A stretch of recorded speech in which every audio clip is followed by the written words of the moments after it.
I pulled up and parked outside the police station in our medium-sized town. My mind was working feverishly, and I needed to get the anger inside me under control. I kept repeating to myself, "Stay cool, watch your tongue, don't cross the line, don't threaten that asshole, don't freak out, make sure there are witnesses, burn the bastard."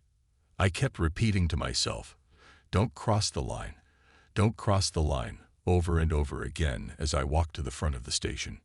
I walked up to that thick, bulletproof window and asked in as normal a voice as I could, "Is Officer Jenkins here? I'd like to talk to him."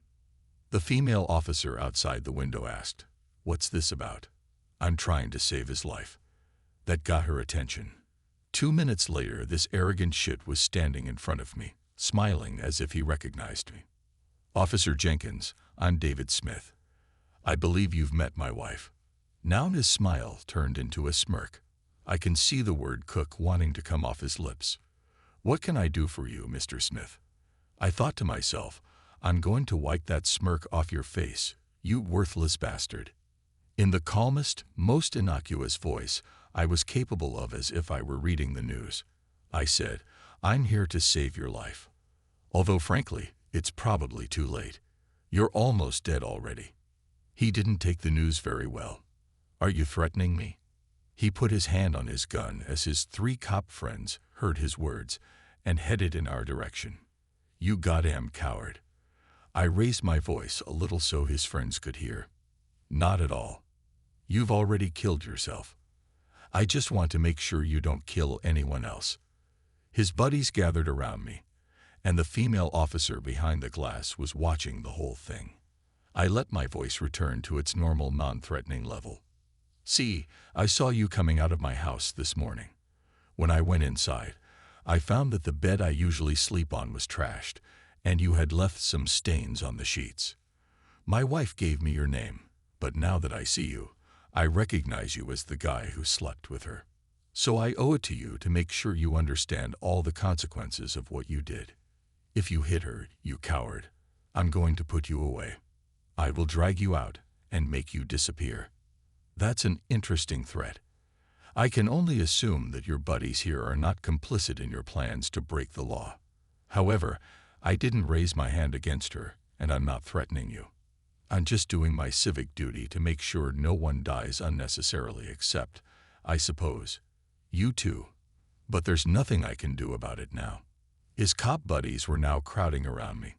"See, my wife is HIV positive, and I assume I slept with her without a condom." His buddies took a step back. "About 1.5 years ago, I came home early from a business trip, as I did this morning, and caught her with the guy she was working with. I kicked her out and divorced her. About 1 year later, she tested positive for HIV. The woman she was living with, just a friend from work, kicked her out of the apartment, and her parents disowned her. She showed up at my door with her bag in her hand, begging me to take her in. Well, she was my ex-wife by then, but it's still hard to turn my back on all those years together. So I let her stay in my guest room. I'll give her credit. For the first time in her life, she told me the truth. She told me about the positive test result. Needless to say, I haven't slept with her once since the day I kicked her out. I don't know when she got the virus, but I've been tested several times, and so far I'm still negative. Can't be too careful, right?" By this time, his buddies had retreated 2 more steps back, giving Officer Jenkins and me plenty of room, but they were listening intently. "So here's the thing, as far as I know, my ex hasn't made love in at least 6 months. She's an inveterate liar and a bit of a narcissist. Alcohol doesn't improve her veracity. I'm guessing you picked her up at a bar somewhere, or maybe somewhere else. I don't really care. Like I said, she's my ex. I just want to warn you that there's a good chance you've contracted the virus. It takes about 6 months for it to show up in the tests, but in the meantime, you could pass it on to someone else. You're married, aren't you?" I could see by the ring on his finger that he was married. If you have sex with your wife, you really need to use a condom until the test results come back. Tell your wife you have a urinary tract infection or something. I'm sure you're already good at lying to her. I could see the hatred in his eyes. He wanted to kill me, but there were witnesses. Good thing I decided to do it at the police station. Anyway, what kind of bastard would kill a messenger? Well, I just wanted you to know. You need to start getting tested. I doubt my ex will tell you. I nodded, turned, and went to the door. Have a good day. Driving away from the station, I couldn't contain the smile on my face. My wife wasn't HIV positive, and she wasn't my ex-wife yet. She would be, of course, but later. I was honest when I told Officer Jenkins that my wife was unfamiliar with the truth, though. I wasn't exactly honest when I told him he was infected with AIDS.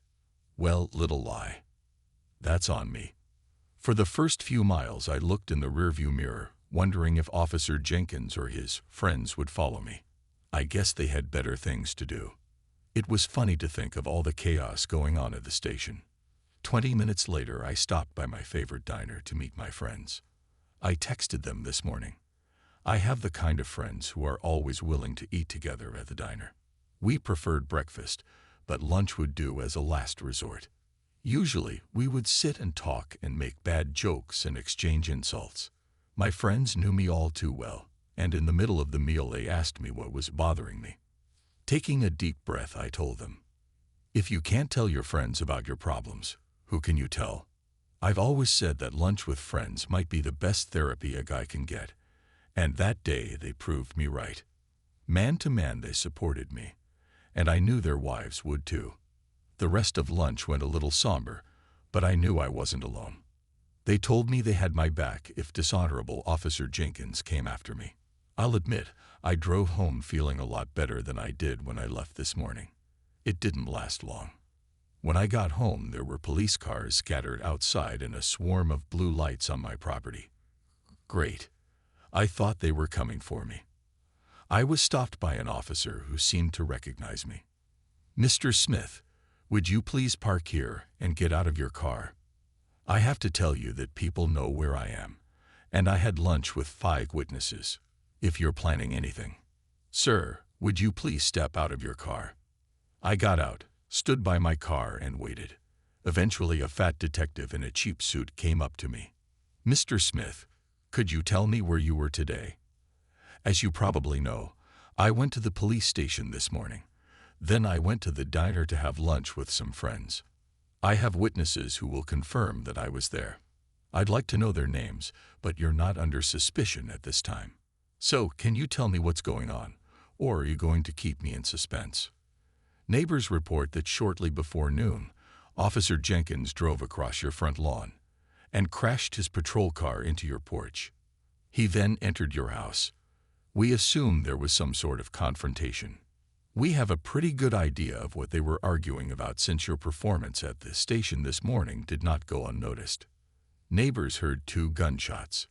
We found your wife and Officer Jenkins dead in the living room. His service revolver was fired twice.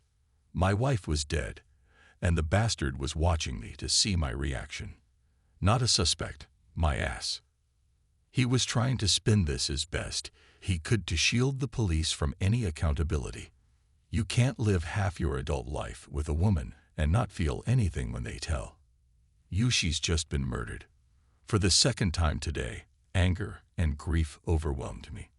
I intended to divorce her, but I didn't want her to die. She's not really your ex-wife, is she? You're not really divorced, are you? No, and the whole thing was just a performance at the station this morning designed to get back at Jenkins, wasn't it? I looked him in the eye and said nothing. Well, I think you got your revenge on both of them. Congratulations. If it were up to me, I'd lock you up. But technically what you did isn't against the law. It's just something you have to live with. I'll be fine. I'm not a murderer.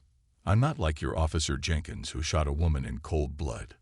It didn't take a trained detective to read the expression on the faces of the policemen standing around us.